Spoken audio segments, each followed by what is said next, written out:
Hola a todos, mi nombre es César Alí Bautista López. Soy estudiante de la Maestría en Ciencias del Deporte por parte de la Escuela Nacional de Entrenadores Deportivos. Actualmente estoy cursando el primer semestre en la materia Bases del Entrenamiento Deportivo y su planeación.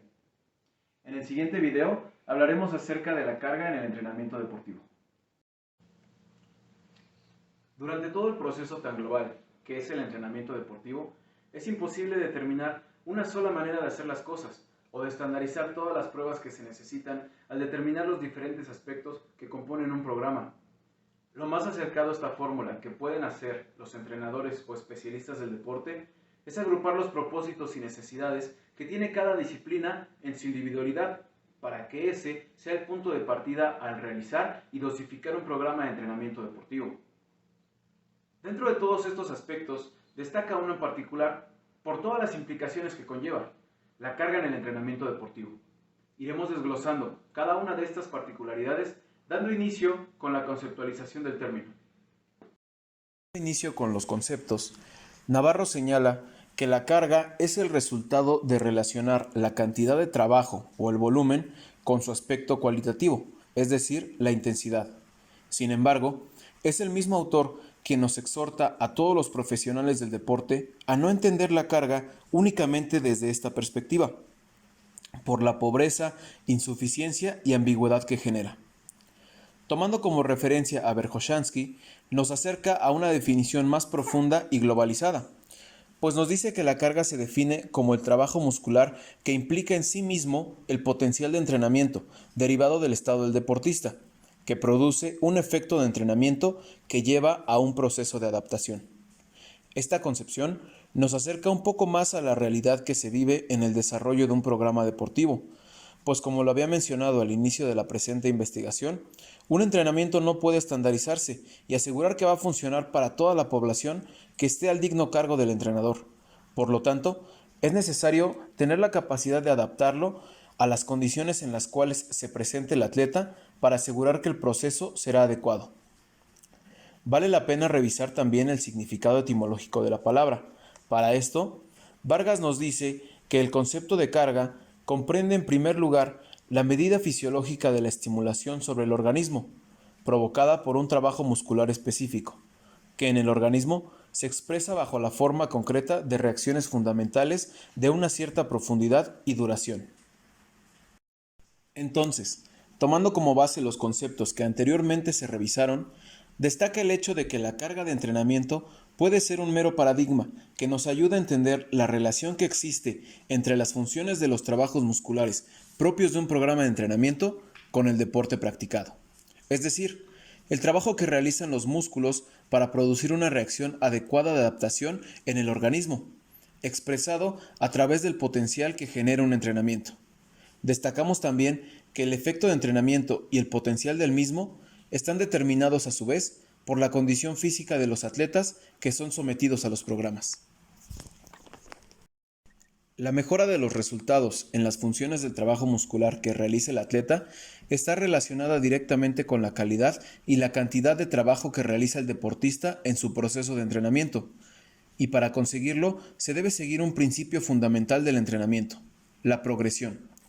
Desde las etapas iniciales del desarrollo del atleta hasta el nivel élite, se aumenta la carga de trabajo de manera progresiva, en función a la adaptación que tengan las habilidades fisiológicas y psicológicas de cada sujeto. Este principio va a determinar y conformar la base de una adecuada planificación de los entrenamientos deportivos a los que se ha sometido el sujeto, desde los microciclos hasta los ciclos olímpicos, y debe ser respetado por todos los deportistas sin importar el nivel de rendimiento. Este incremento en las capacidades y habilidades en los atletas se verá afectado de manera directa por el ritmo y la forma en la que son aumentadas las cargas a las que se someten.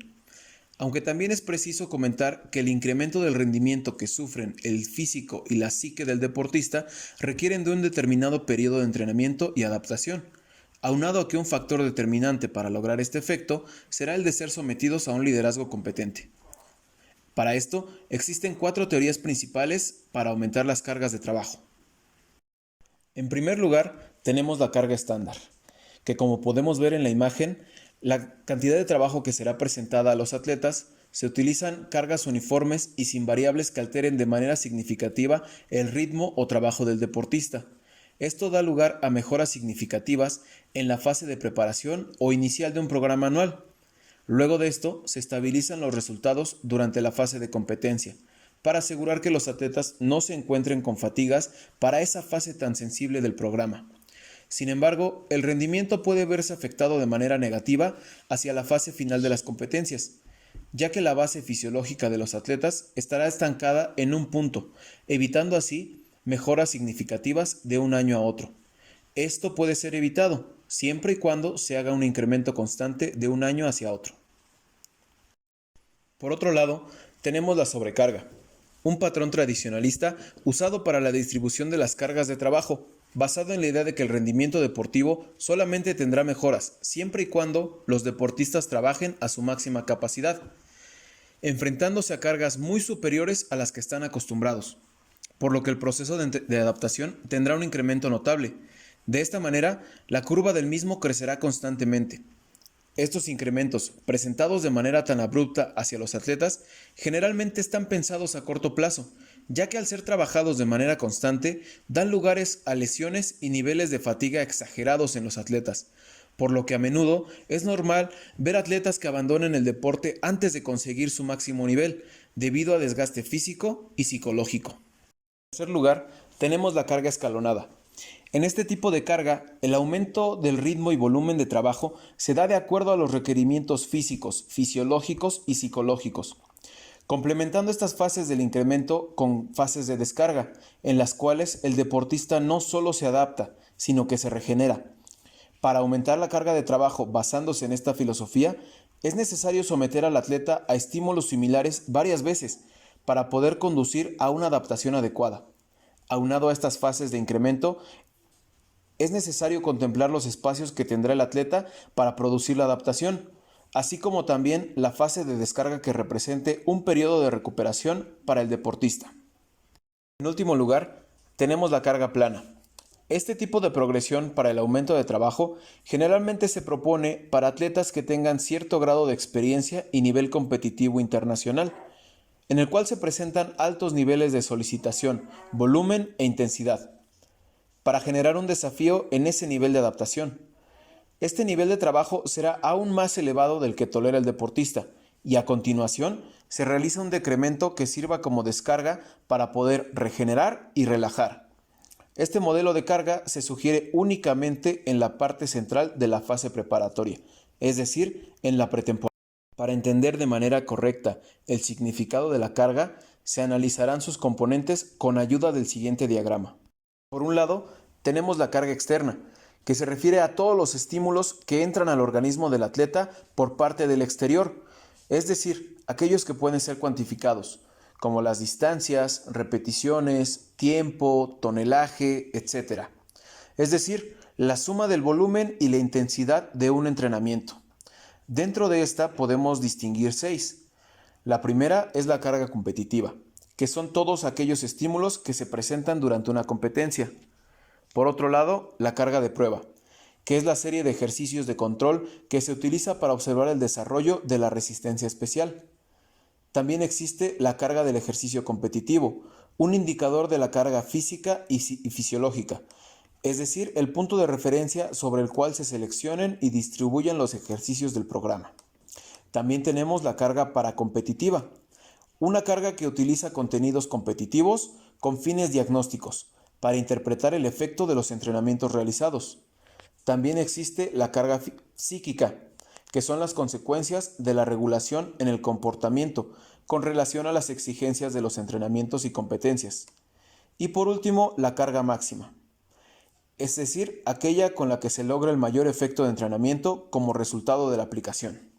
Por otro lado, tenemos la carga interna, que se define como todas las respuestas que salen del organismo de un deportista, es decir, las reacciones que produce a los estímulos a los que fue sometido. Entonces, una carga externa produce una carga interna. Para entender de manera correcta el significado de la carga, se analizarán sus componentes con ayuda del siguiente diagrama.